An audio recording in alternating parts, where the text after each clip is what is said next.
Hello all my dear friends, how are you all? I am Bahauddin. Welcome once again to my channel. I hope you all are fine. Today in this video we are going to discuss about Sonnet 18 or Shall I Compare Thee to a Summer's Day by William Shakespeare. This is one of the most famous sonnet of English literature as well as of William Shakespeare.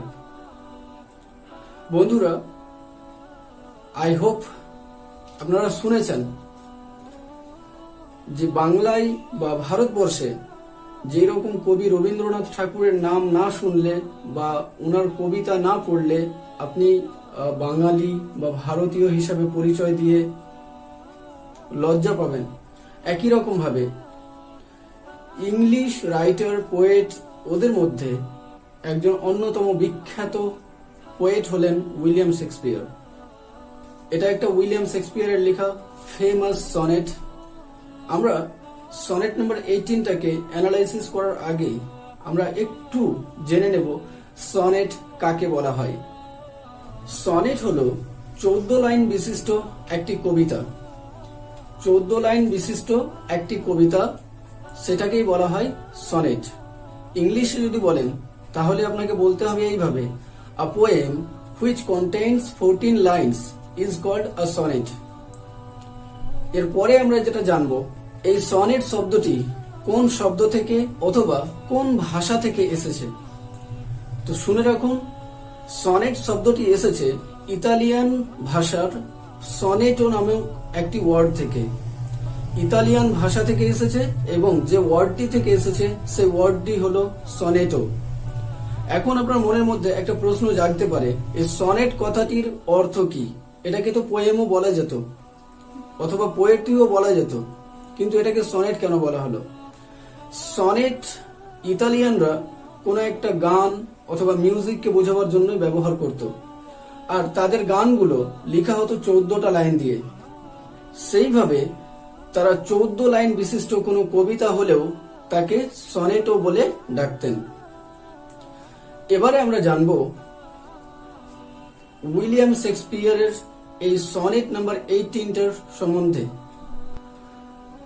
আমরা জানলাম sonnet কাকে বলা হয়, sonnet কোন শব্দ থেকে এবং কোন ভাষা থেকে এসেছে এবং সনেটের অর্থ কি। এইবারে যেটা জানার বিষয় আমরা সেটা আলোচনা করব, সনেট কয় প্রকার ও কি কি এবং তাদের বৈশিষ্ট্যগুলো কি কি। তো শুনুন, সনেট প্রধানত দুই প্রকার। সনেট প্রধানত দুই প্রকার। এক নম্বর হলো Italian sonnet or Petrarchan sonnet. 2 number Shakespearean sonnet or English sonnet. ইতিমধ্যেই আমরা জানলাম সনেট কাকে বলে, সনেট কয় প্রকার ও কি কি।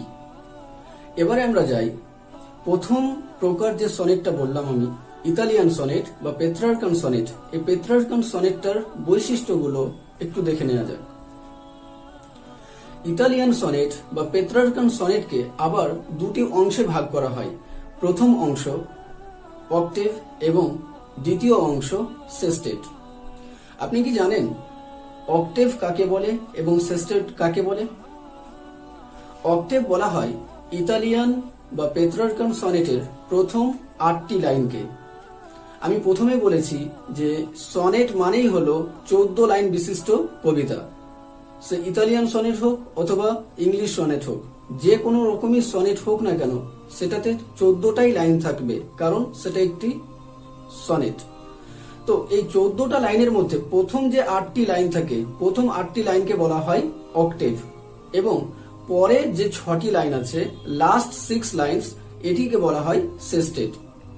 এবারে আমরা জানবো অক্টেভের মধ্যে কি আলোচনা হয় এবং সেস্টেটের মধ্যে কি আলোচনা হয়। সাধারণত অক্টেভের মধ্যে আলোচনা হয়ে থাকে কবির যে মূল প্রশ্ন বা ডিমান্ড, প্রবলেম বা সিচুয়েশন, সেই প্রবলেম, সিচুয়েশন বা ডিমান্ডকে আলোচনা করা হয়ে থাকে অক্টেভের মধ্যে। এবং সেস্টেটের মধ্যে কি আলোচনা হয়?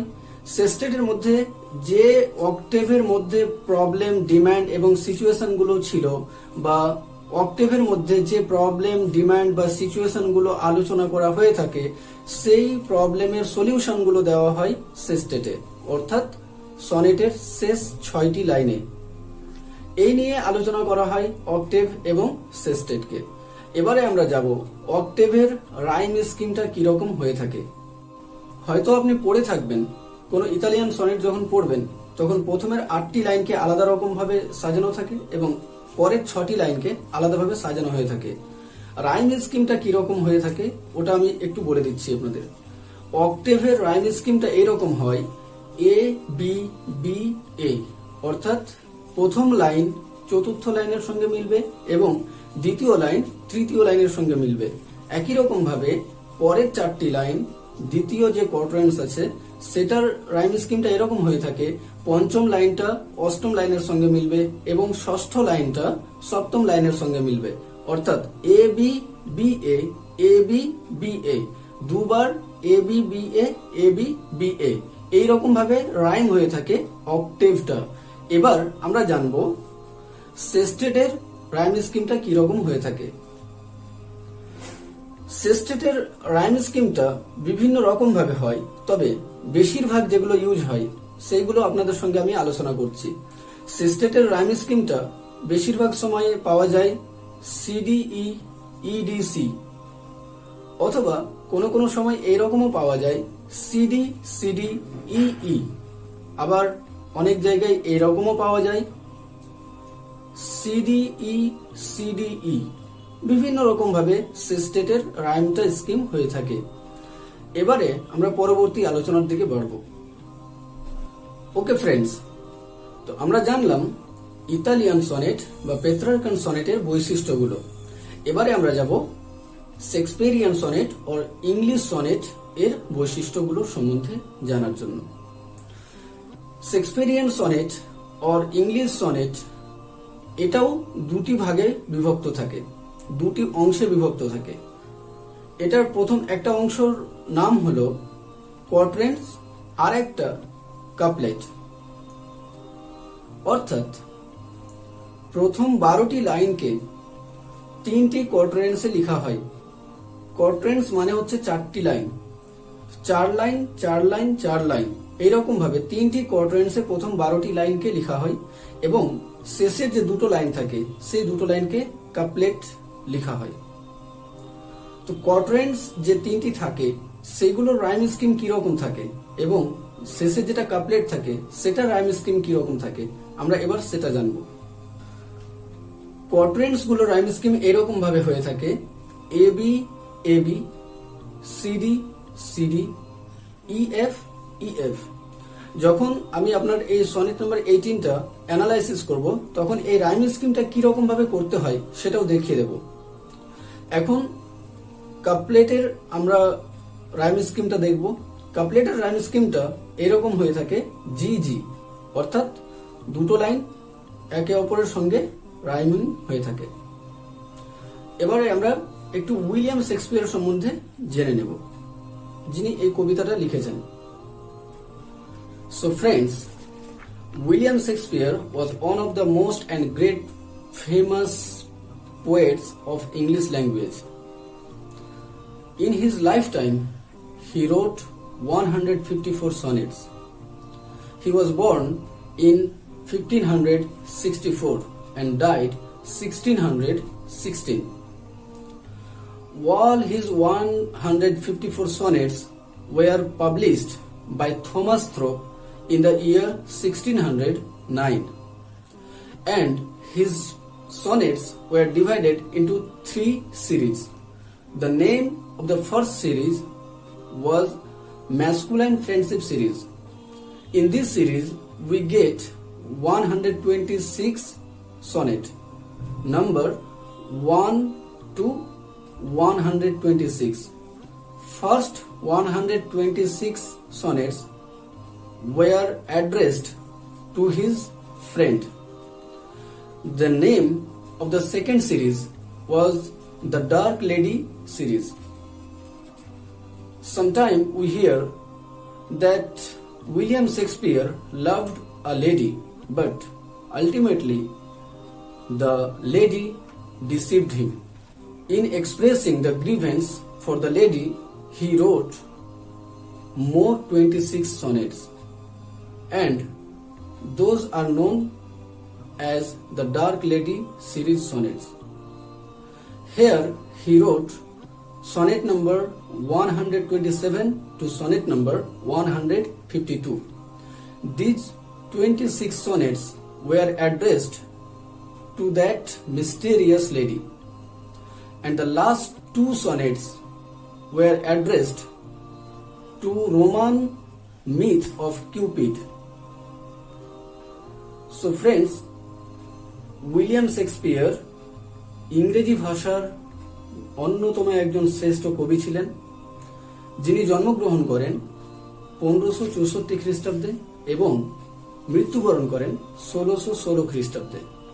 তিনি তার জীবনকালে মোট 154টি সনেট লিখেছিলেন, আর ওনার এই সমস্ত 154টি সনেটকে থমাস থ্রোপ নামে একজন ব্যক্তি 1609 খ্রিস্টাব্দে পাবলিশ করেন। তিনার যতগুলো সনেটস ছিল সমস্ত সনেটস গুলোকে মোট 3টি সিরিজে ভাগ করা হয়েছে। 1 নম্বর সিরিজের নাম ম্যাসকুলাইন ফ্রেন্ডশিপ সিরিজ, আর এই সিরিজটা তিনি অ্যাড্রেস করেছিলেন ওনার বন্ধুদের। 2 নম্বর দ্য ডার্ক লেডি সিরিজ। আমরা অনেক সময় শুনে থাকি যে উইলিয়াম শেক্সপিয়ার একজন মহিলাকে প্রেম করতেন, কিন্তু শেষ পর্যন্ত মহিলাটি তাকে ধোঁকা দিয়েছিলেন বা ফাঁকি দিয়েছিলেন, যার জন্য ওই দুঃখটাকে প্রকাশ করার জন্য তিনি আরো 26টি সনেট লিখেছিলেন।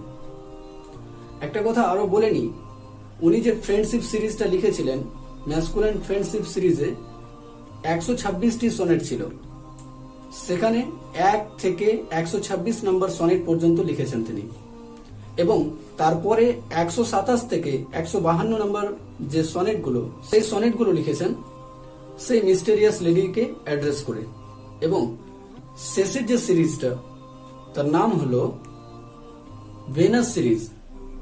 এই ভেনাস সিরিজে তিনি 2টোই মাত্র সনেট লিখেছেন, আর এই 2টো সনেটকে তিনি অ্যাড্রেস করেছিলেন রোমান মিথ অফ কিউপিডকে। আমরা আপাতত জেনে গিয়েছি, সনেটের সম্বন্ধে মোটামুটি একটা ধারণা আমরা পেয়ে গিয়েছি। এখন এই ভিডিওতে আমাদের আলোচনার মূল বিষয়টি হলো ম্যাসকুলাইন ফ্রেন্ডশিপ সিরিজের সনেট নাম্বার 18। এই জন্যই এই সনেটটার নাম সনেট 18 রাখা হয়েছে। Friends, at first I'm going to recite the sonnet. Sonnet 18. Shall I compare thee to a summer's day? By William Shakespeare. Shall I compare thee to a summer's day? Thou art more lovely and more temperate. Rough winds do shake the darling birds of May, and summer's lease hath all too short a date. Sometime too hot the eye of heaven shines, and often is his gold complexion dimmed, and every fair from fair sometime declines, by chance or nature changing course undreamed.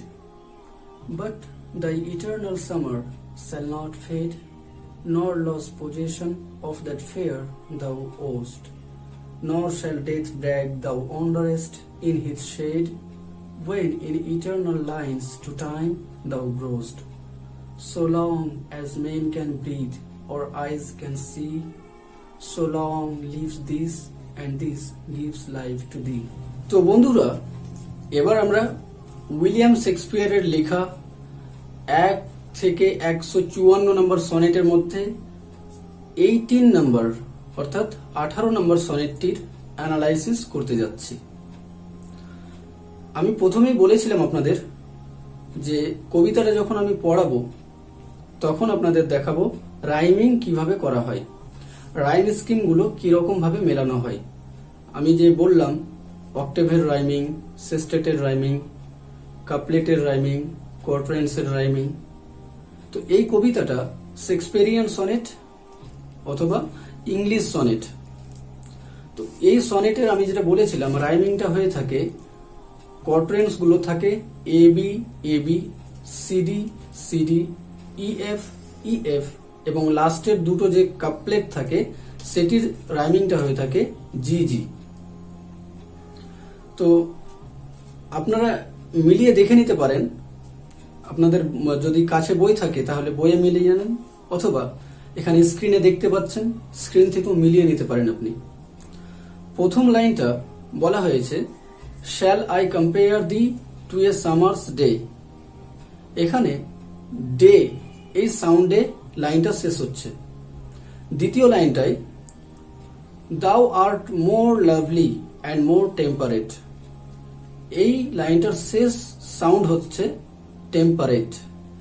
Day R temperate দুটোর মধ্যে কোনো মিল নেই, কিন্তু তৃতীয় লাইনটা যখন আমরা পড়ব তখন প্রথম লাইনের সঙ্গে সাউন্ডের একটা মিল থাকবে, ম্যাচিং থাকবে। প্রথম লাইনে বলা হয়েছে shall I compare thee to a summer's day, এখানে লাস্ট ওয়ার্ড হচ্ছে ডে এবং তৃতীয় লাইনের যে লাস্ট ওয়ার্ডটি রয়েছে সেটি হলো মে। লাইনটি হলো rough winds do shake the darling birds of May. প্রথম লাইনের শেষ ওয়ার্ড ডে, তৃতীয় লাইনের শেষ ওয়ার্ড মে। ডে এবং মে এই দুটো ওয়ার্ডের যে সাউন্ড এই দুটো মিলে যাচ্ছে, একই রকম হচ্ছে। তো প্রথম লাইনটাকে আমি নাম দিলাম এ, এবং তৃতীয় লাইনটা যেহেতু মিলে যাচ্ছে এ এর সঙ্গে, তো তৃতীয় লাইনের নামটাও আমি দেব এ। এবং দ্বিতীয় লাইনটা দেখা যাক। দ্বিতীয় লাইনে বলা হয়েছে দাও art more lovely and more temperate, শেষ ওয়ার্ড হচ্ছে টেম্পারেট, রেট এই সাউন্ডে লাইনটি শেষ হচ্ছে। এবং চতুর্থ লাইনে দেখা যাক, চতুর্থ লাইনের শেষ ওয়ার্ড যেটি রয়েছে সেটি কি, short a date and summer's lease hath all too short a date। তো দ্বিতীয় লাইনের আর চতুর্থ লাইনের শেষ ওয়ার্ডগুলোর যে সাউন্ড, ওই দুটো সাউন্ডের একটা মিল আছে, ম্যাচিং আছে। ওই জন্য যেহেতু আমরা এ নামটা একটা আলাদা সাউন্ডকে দিয়ে দিয়েছি, দ্বিতীয় লাইনের সাউন্ড একটু আরো আলাদা, ওই জন্য আমরা ওটার নাম দিলাম বি। এবং ওই দ্বিতীয় লাইনের সঙ্গে চতুর্থ লাইনের সাউন্ডের যে মিল আছে, ওই জন্য চতুর্থ লাইনেও আমরা সেম একই অক্ষর লিখব বি। তো প্রথম লাইনটা হলো এ, দ্বিতীয় লাইনটা হলো বি, তৃতীয় লাইনটা আবার এ, চতুর্থ লাইনটা বি। এরকম ভাবে প্রথম চার লাইনটা আপনারা দেখে নিলেন। দ্বিতীয় এবং তৃতীয় কোয়ার্টেন্স গুলো আপনারা নিজে করার চেষ্টা করুন, অবশ্যই আপনারাও পেরে যাবেন। তো এইরকম ভাবেই শেক্সপিয়ারিয়ান সনেটের রাইমিং গুলো হয়ে থাকে। যে তিনটে কোয়ার্টেন্স থাকে সেইগুলো রাইমিং থাকে A B A B, C D C D, E F E F, এবং শেষের যে দুটো লাইন থাকে সেই দুটো লাইন কাপলেট থাকে, এবং ওগুলো একই রকমই প্রোনাউন্সিয়েশন, একই রকমই সাউন্ড আছে, যার জন্য ওগুলো মিল থাকে, জি জি। এবারে আমি একটু এক্সপ্লেইন করি, প্রথম চারটি লাইনকে প্রথমেই আমি এক্সপ্লেন করব। লাইনটির প্রথম যে সেন্টেন্সটা, প্রথম যে লাইনটি, সেটি শুরু হয়েছে একটা কোশ্চেন দিয়ে, shall I compare thee to a summer's day. এর অর্থ হলো আমি কি তোমাকে একটা গ্রীষ্মের দিনের সঙ্গে তুলনা করতে পারি, বা আমি কি তোমায় গ্রীষ্মের একটা দিনের সঙ্গে তুলনা করব। আপনারা একটু অবাক হবেন ভাবলে, আমাদের ভারতবর্ষে গ্রীষ্মকাল মানে একটা শাস্তির সময়, গরমে মানুষের প্রাণ বেরিয়ে যায়, এই গরম থেকে মানুষ মুক্তি পেতে চায়। কিন্তু কবি এখানে বলেছেন যে গ্রীষ্মের একটা দিনের সঙ্গে তোমাকে তুলনা করতে পারি কি। আমরা সাধারণত ভালোভাবে এটা জানি যে কোনো নিজের যদি বিলাভকে, কোনো একটা প্রিয়জনকে যদি কোনো কিছুর সঙ্গে তুলনা করা যায়, তাহলে অবশ্যই আমরা একটা প্রিসিয়াস, মূল্যবান সেরকম কোনো একটা জিনিসের সঙ্গে তুলনা করব। কিন্তু কবি এখানে গ্রীষ্মের দিনের সঙ্গে তুলনা করতে বলছেন। হ্যাঁ বন্ধুরা, অ্যাকচুয়ালি এই সামারটা আমাদের ইন্ডিয়ার সামারের কথা বলা হচ্ছে না, আপনারা শুনে থাকবেন ইংল্যান্ডে আমাদের দেশের মতো গরম হয় না। ওখানে বছরের প্রায় 9 থেকে 10টি মাস শীতকাল থাকে এবং যে দুটো মাস সামার থাকে, ওখানে গ্রীষ্মকাল থাকে, সেই দুটো মাসেও সূর্যটা খুব প্রখরভাবে তাপ দেয় না। তার মানে 10 মাস মানুষ শীতে কাটিয়ে কাটিয়ে দুটো মাস একটু উষ্ণ অনুভব করে, আর ওই দিনগুলো তাদের কাছে খুবই আনন্দের দিন হয়। ওই জন্য কবি এখানে ওই গ্রীষ্মের দিনের সঙ্গে তুলনা করেছেন। অর্থাৎ কবি ইংল্যান্ডের গ্রীষ্মকালের সেই আনন্দময় একটা দিনের সঙ্গে তার নিজের বন্ধুকে তুলনা করতে চেয়েছেন। দ্বিতীয় লাইনে বলছেন, Thou art more lovely and more temperate. এর অর্থ হলো তুমি আরো সুন্দর এবং আরো সংযত। মাঝখানে একটা কথা আর বলি, কবিতা এবং গল্প দুটো আলাদা আলাদা জিনিস। এরকম অনেক ওয়ার্ড থাকে, এরকম অনেক রকম ওয়ার্ড থাকে, যে ওয়ার্ডগুলো কবিতায় আলাদা এবং গল্পে আলাদা। একটা কাব্যিক রূপ হয় আর একটা গল্পের রূপ হয়। এখানে আপনারা বেশ কয়েকটা ওয়ার্ড পাবেন যেগুলো হয়তো আপনারা একটু কনফিউজ হতে পারেন যে এগুলোর মানে কি। যেমন প্রথম লাইনেই বলা হয়েছে শ্যাল আই কম্পেয়ার দি। এখানে দি যে ওয়ার্ডটি রয়েছে, দি কথাটির অর্থ কি? দ্বিতীয় লাইনে দাও, আর্ট।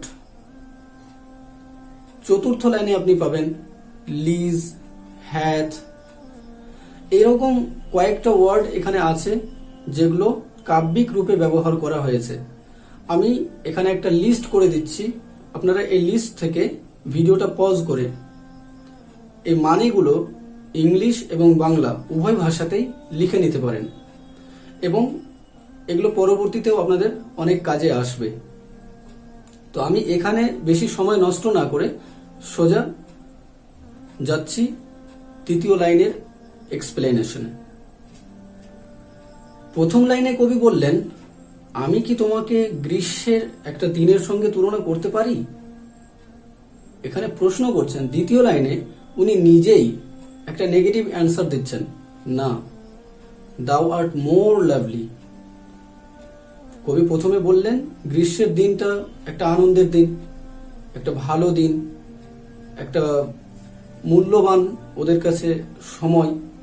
ওই সময়টার থেকেও তার বন্ধুকে আরো বেশি প্রিসিয়াস, আরো বেশি ভ্যালুয়েবল মনে করছেন, যার জন্য এখানে তিনি বলছেন দাও art more lovely and more temperate. Lovely মানে সুন্দর এবং টেম্পারেট এই কথাটির অর্থ আপনারা হয়তো এমনিতে সাধারণভাবে যদি ডিকশনারিতে খুঁজেন বা অন্য কোনো শব্দকোষে যদি দেখতে যান তাহলে হয়তো আপনারা পাবেন উষ্ণ, গরম, কিন্তু আসলে এর অর্থটা হচ্ছে সংযত। সংযতর অর্থ যদি আপনি প্রকৃতভাবে দেখতে যান তাহলে একটু গভীরভাবে আপনাকে অর্থটাকে বুঝতে হবে। টেম্পারেট মানে খুব বেশি উত্তপ্ত সেই রকম নয়, আর শীতল ঠান্ডা এরকমও নয়। সংযত মানে নিজের আয়ত্তের মধ্যেই সবকিছু আছে, এই রকম জিনিস, এই রকম কোনো বস্তুকে বা এই রকম অবস্থাকেই বলা হয় সংযত।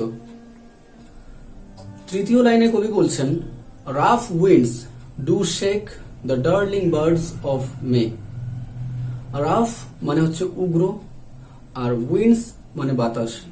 রাফ উইন্ডস মানে উগ্র বাতাস। গ্রীষ্মকালে অনেক সময় ঝোড়ো হাওয়া আমাদের দিকে বইতে থাকে, আমরা দেখতে পাই। আর ওই রকম ঝোড়ো হাওয়াতে কি হয়, একটা ঘটনা ঘটে। সেই ঘটনাটা কবি এখানে উল্লেখ করেছেন, do shake the darling birds of May. Darling মানে প্রিয়, বার্ডস মানে ফুলের কুড়ি। ফুল যখন ফুটে উঠে ফুলের কুড়িটা যে থাকে ওটাকে বলা হয় বার্ডস। আর ওই মাসটা থাকে মে। মে মাসে নতুন গজিয়ে ওঠা যে ফুলের কুড়িগুলো, সেইগুলোকেও সেই ঝোড়ো হাওয়াতে ঝাঁকিয়ে দেয়। শেক মানে ঝাঁকিয়ে দেওয়া। তো এখানে তৃতীয় লাইনে কবি বললেন, rough winds do shake the darling birds of May. এর অর্থ গ্রীষ্মকালের যে ঝোড়ো হাওয়াটা সেটা মে মাসে প্রস্ফুটিত নতুন নতুন ফুলের প্রিয় কুড়িগুলোকেও ঝরিয়ে দেয়। চতুর্থ লাইনে বলছেন, and summer's lease hath all too short a date.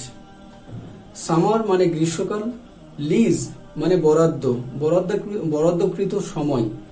Lease কথাটার অর্থ আপনারা গ্রামাঞ্চলে হয়তো শুনে থাকবেন, শহরের দিকে খুব একটা বেশি প্রচলিত নেই, শহরের দিকে হয়তো অন্য কোনো জায়গায় প্রচলিত আছে শব্দটা। লিজ মানে হচ্ছে কোনো একটা নির্দিষ্ট সময়ের জন্য কাউকে কোনো কিছু দেওয়া। যেমন অনেক জায়গাতে এরকম একটা চলন আছে, আমার জমি আমি কাউকে ফসল করে খাবার জন্য দিলাম, ওকে লিজ দিয়ে দিলাম যে এত বছরের জন্য এই জমিটা তোমার। এটার অর্থ হলো বরাদ্দকৃত সময়। হ্যাথ, এখানে হ্যাথ কথাটার অর্থ হ্যাজ বা হ্যাভ। মেন ভার্ব হচ্ছে হ্যাভ, কিন্তু এখানে যেহেতু সামার থার্ড পারসন, এই জন্য থার্ড পারসন সিঙ্গুলার নাম্বারের জন্য হ্যাজ কথাটাই আমাদের অ্যাপ্রোপ্রিয়েট হবে। All too short a date মানে গ্রীষ্মকালের যে সময়টা, আমাদের দিকে যদিও গরমের সময়টা বেশি থাকে, 5 মাস পর্যন্ত থাকে, তা হলেও ইংল্যান্ডে এতটা সময় থাকে না। এমনিতে সাধারণত ওদের 2 মাস গ্রীষ্মকাল থাকে, 2 মাসের মধ্যে প্রথমে এবং শেষের দিকে খুব একটা বেশি উষ্ণতা দেখা যায় না, এবং মাঝখানে একটা মাসই ওরা ঠিকঠাকভাবে গ্রীষ্মকালটাকে উপভোগ করতে পারে। তাই এখানে গ্রীষ্মকালের সময়টার কথা বলা হলো যে গ্রীষ্মকালের যে সময়টা আছে ওটা খুব ছোট, আর আমি ওই রকম অল্প বা ক্ষণকালীন কোনো একটা জিনিসের সঙ্গে আমার বন্ধুকে তুলনা করতে পারি না। 4টা লাইনের এক নজরে অর্থটি এইরকম দাঁড়াচ্ছে।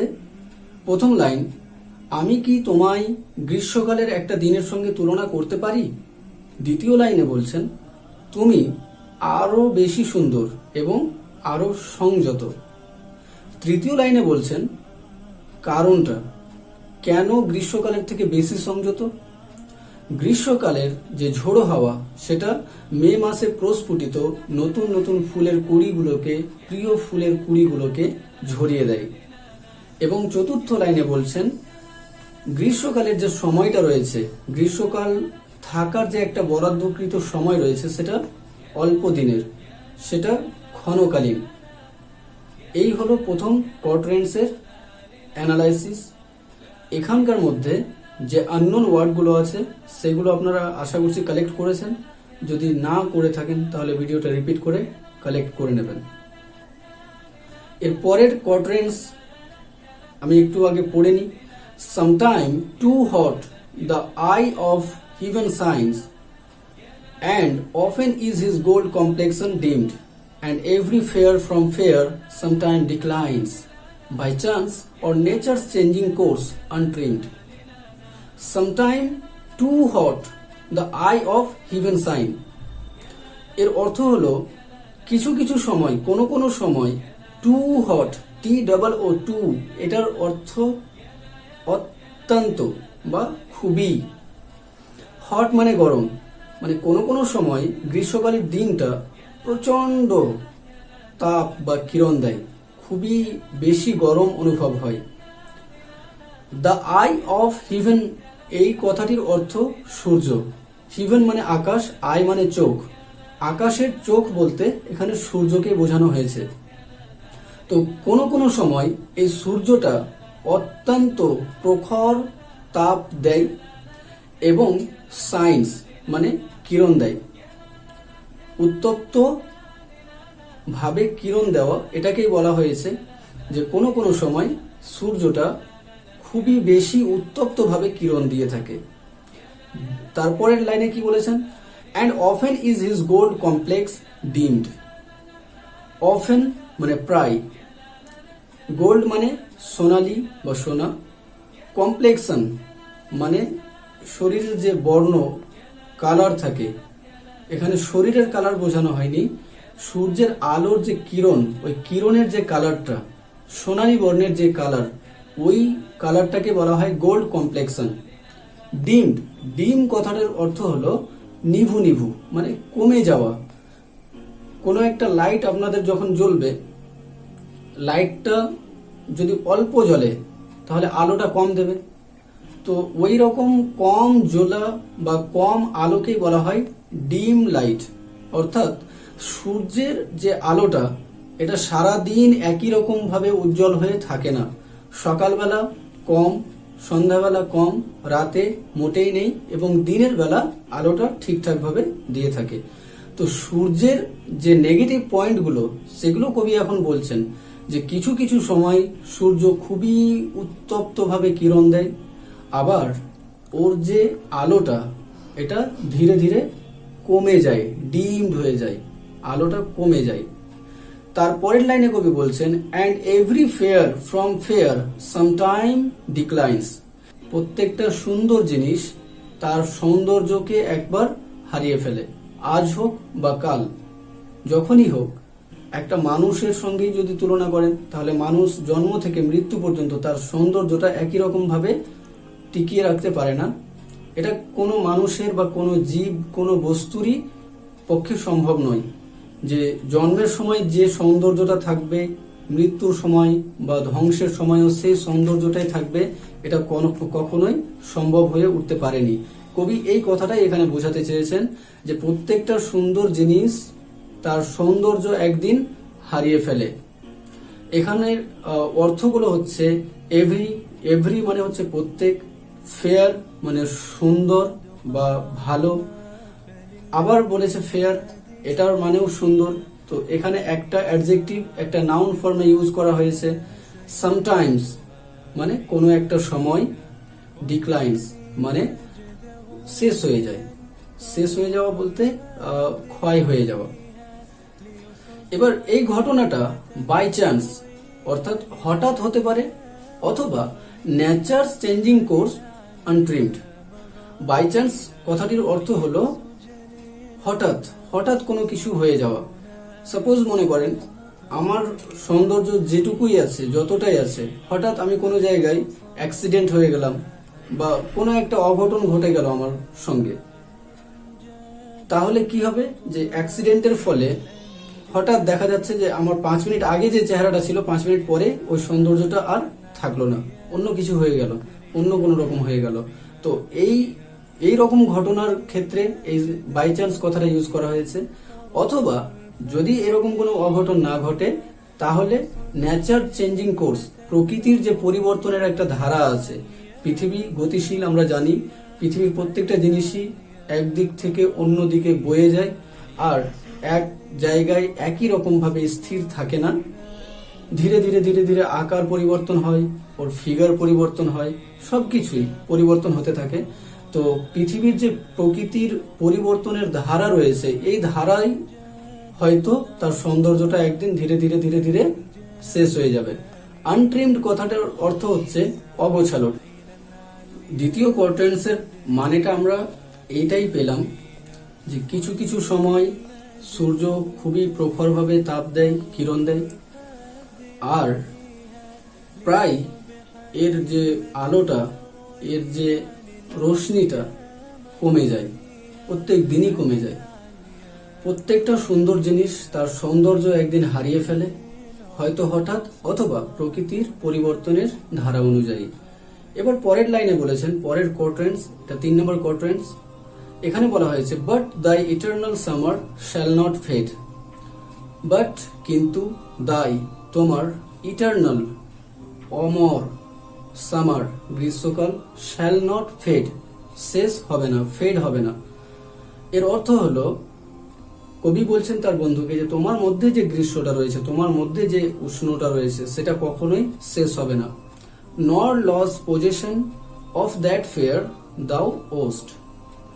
অথবা পজেশন অর্থাৎ যে জায়গাটা, স্থান, মানে তোমার মধ্যে যে সৌন্দর্যের স্থান রয়েছে সেই সৌন্দর্যটা তার স্থান কখনোই হারাবে না।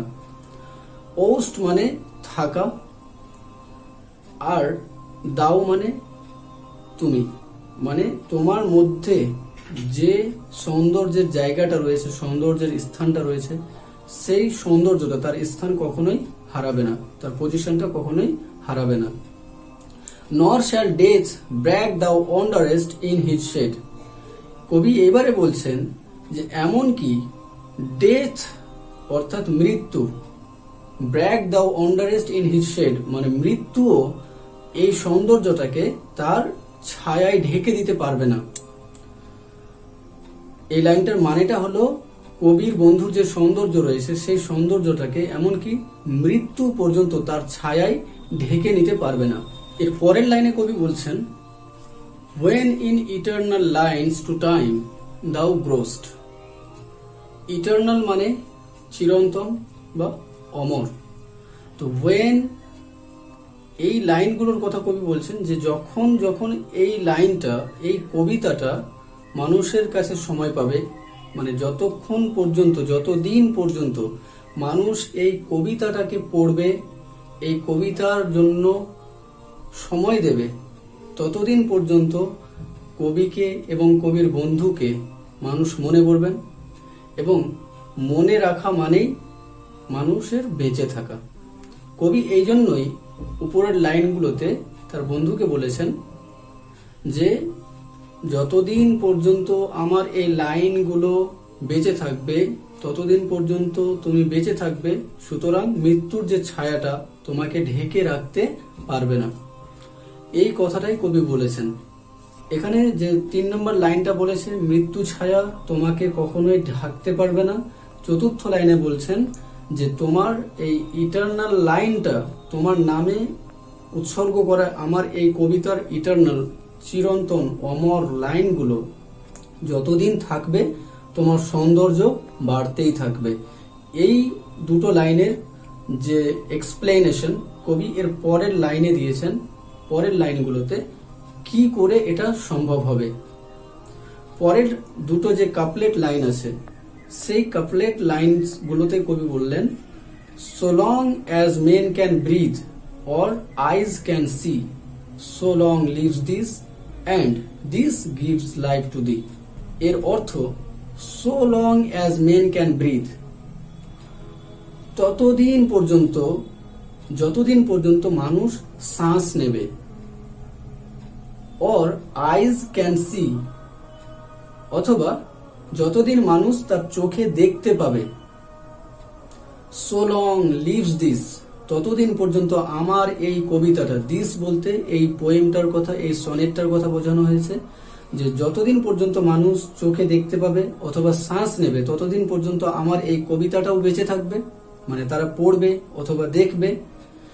এবং এই সনেটটা, এই কবিতাটা যখনই কোনো মানুষ পড়বে আমাকেও স্মরণ করবে এবং আমি যার নামে এই কবিতাটা উৎসর্গ করলাম, অর্থাৎ